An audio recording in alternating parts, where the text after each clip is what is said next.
বসি নাই। আমরা সামনের শুক্রবার বছরে একদিন প্রোগ্রাম করে আমরা জনগণ দেখাই নাই। আমরা বাংলাদেশ জাতীয়তাবাদী দল বিএনপি থেকে খোলা সেই দল 17টি বছর নির্ঘুমে হামলা মামলা নির্যাতনে পরিবার ছাড়া আমরা সবসময় রাজপথে ছিলাম দাবি আদায়ের জন্য। আমরা ঘরে বসে ফেসবুকে ইউটিউবে এমন মসজিদে মাদ্রাসায় বয়ে খুতবা দেই নাই। আমরা সবসময় জনগণের কথা জনগণের কাতারে শির বলেছি। আমাদের প্রাণপ্রিয় নেত্রী বেগম খালেদা জিয়া 17টি বছর একটানা আন্দোলন সংগ্রাম করতে গিয়ে এই দেশি সরকারের জুলুমে তিনি কারাবরণ করে তিলে তিলে হত্যার চেষ্টা করেছিল। কিন্তু আল্লাহর অশেষ রহমতে বাংলাদেশের জনগণের ভালোবাসায় তিনি এখনো জীবিত আছেন।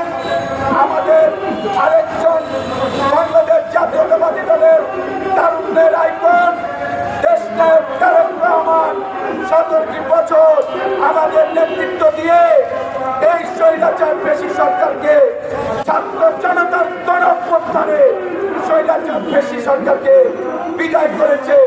কিন্তু আমরা সবাই জানি ওই স্বৈরাচারের পেশি প্রধান শেখ হাসিনা খুনি তিনি পালিয়ে গেল, তার দোষকদের আমাদের কাছে ভুলে হয়ে গেছে।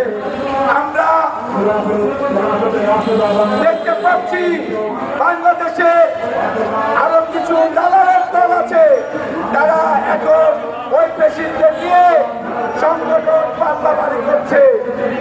আমরা হুঁশিয়ার এবং সাবধান করে দিতে চাই সেই সমস্ত দলেরকে যারা আওয়ামী লীগকে পুনর্বাসনের চেষ্টা করবেন। আমরা বাংলাদেশ জাতীয়তাবাদী দলের সহযোগী সংগঠন সাংস্কৃতিক আন্দোলনের পক্ষ থেকে যেখানেই এই দর্শকদের দেখতে পারবো আমাদের মাঝে উপস্থিত আছে আমাদের সাংস্কৃতিক আন্দোলনের আমাদের পপিয়াপা আমাদের মাঝে উপস্থিত হয়েছে। আমরা শাহবাগ থানা সাংস্কৃতিক আন্দোলনের পক্ষ থেকে তাকে অভিনন্দন জানাচ্ছি। আমরা বক্তব্য রাখছি, আপনারা ভুলে যাবেন না আমরা সর্বোচ্চ নির্যাতন জুলুম আমরা আমরাই সর্বোচ্চ নেতৃত্ব দিয়ে গেছি। আমাদের বাইরে বাংলাদেশে যে কটি দল আছে তাদেরকে আমরা সম্মান করি, ভালোবাসি, স্নেহ করি। তার মানে এই নয় আপনারা আমাদের দলের থেকে বেশি কাজ করে ফেলেছেন, দেশের জন্য কিছু করে ফেলেছেন। আমাদের প্রাণপ্রিয় নেত্রী